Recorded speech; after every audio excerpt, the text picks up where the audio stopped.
When I took chemistry in high school, I went in with the idea I was going to blow. I didn't make it that far. Closest I ever got to was dissecting a baby octopus. Watching Dr. Stone, however, encapsulated everything I once imagined being the adventurous and highly educational world that chemistry was and still is for me.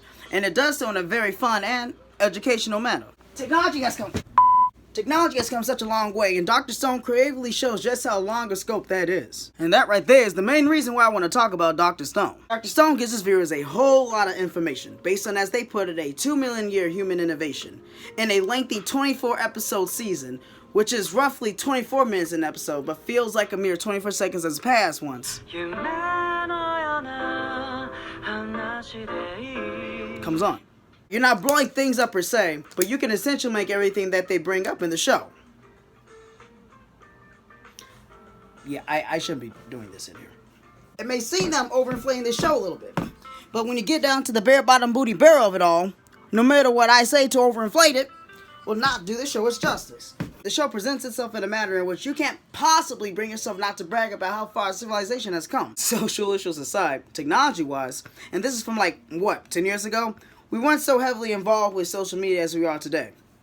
Hell, 10 years before that, the boundary of keeping in touch with somebody and never seeing them again was so thin a line. If you were to say, I don't know, graduate from high school, and you said bye, you meant it. Although I kind of did mention technology, it's not simply about its views on technology, or how the show itself uses it as a plot device, but the way it delivers information on the aforementioned 2 million years of human innovation. The show provides information on information. Now, the type of sultry, hot information on information action I'm talking about is what comes in the form of what we know as postmodernist theory. Postmodernist theory is a very large blanket term, and so trying to explain all its nuances will exceed the duration of this video.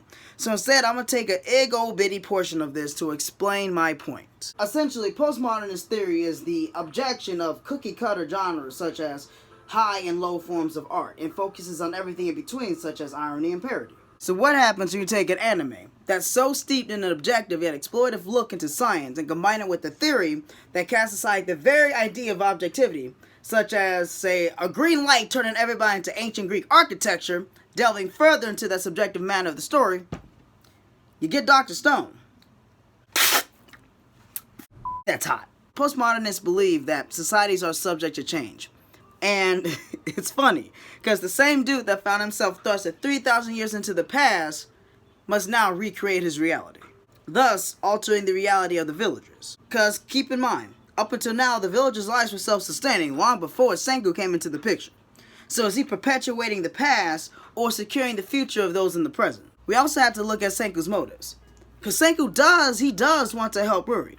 But he also wants to bring society or humanity back to the position it was before everything turned to stone. That means not only bringing back life-saving medicine, but the life-destroying weapons that came with the use of the same technology that was used to create it. Humans have just as much propensity for kindness as they do for cruelty. Unfortunately, in a twisted sense, Tsukasa's worries do hold some merit. A common theme in literary texts is that there is no single interpretation of any literary work. So in essence, in a theoretical literary point of view, both Tsukasa and Senku are in their right to achieve their goals. But this goes all out the window, cause Tsukasa most likely murked like a bunch of people by now. He is legit a stone cold killer. So cause they okay. So he's a bad guy by virtue in how he's trying to achieve his dream. And if we think about it, his own ideology is somewhat flawed, because the children that he's trying to keep into his world will eventually grow up. And so if we go by his standards, all adults are considered corruptible. Now, stay with me here, because I'm going to start sounding a little crazy, if I hadn't already. Take little Jimmy, right? Best hope that little Timmy gets stroked with the flu, because if the common cold doesn't get him, this fool will. So, will Tsukasa off himself when he gets too old? Or like most corrupt people in power, purposely misinterpret his rules so he can further his agenda? And make it so that he is the end-all, be-all, and therefore the exception? Man, I don't even know! There's like so many ways this anime can go. There's too many directions, man.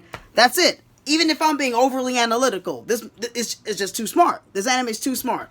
Dr. Stone is the smartest anime. It's the smartest TV show at all. That's it. Eat your heart out, Rick and Morty.